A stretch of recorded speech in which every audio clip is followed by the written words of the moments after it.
Alright students, so in this video we are going to look at the triangle inequality theorem, which states that the sum of any two sides of a triangle must be greater than the measure of the third side.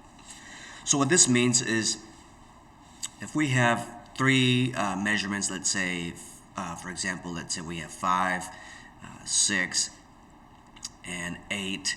In order for these three measurements to form a triangle, you take any two sides, 5 plus 6 for example, and the sum of these two sides must be greater than the third side. In this case would be 8. So we can also do 6 plus 8. This sum must be greater than the third side, which is 5. We can do 5 plus 8, and this sum must be greater than the third side. Now let's see if all of these meet the criteria. 5 plus 6, well that's 11, that's more than 8, that works. 6 plus 8 is 14, and that's more than 5, so this works.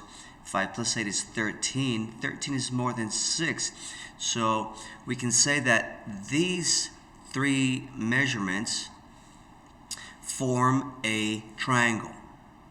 So all three different scenarios here, all three different inequalities, 1, 2, 3, must be true in order for those three measurements to form a triangle.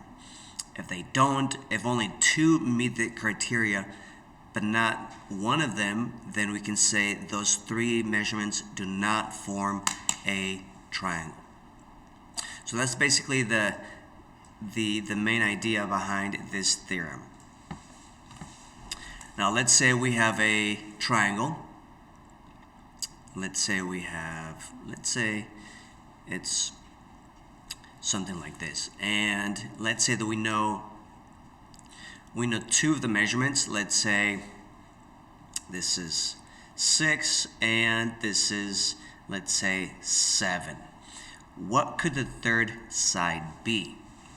So let's go back to this theorem here, triangle inequality theorem, and let's come up with those three different scenarios. So you take any two sides, so let's say 6 plus 7, and that sum has to be greater than the third side. So that's one scenario.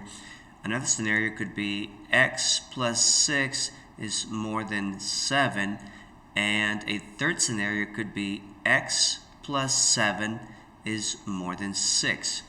So 6 plus 7 is 13. 13 is more than x. That means that x is less than 13. So x, whatever x is, we know it has to be less than 13. So let's look at this second scenario. Subtract 6 on both sides. X is more than 1. So x is more than 1. Now let's look at this third scenario. Minus 7, x is more than negative 1. Now what's wrong with this answer here? Well, what's wrong with this is that we have a negative 1, and since we're talking about measurements have to be in positive units. So we can just discard this and say that this range here has to be between 1 and 13. Has to be more than 1 but less than 13. So anything greater than 1 could be 1.1, and anything less than 13, so 12.99, that would be the range for this side here. That's basically the main idea on this lesson, triangle inequality theorem. If you have any questions, please let me know.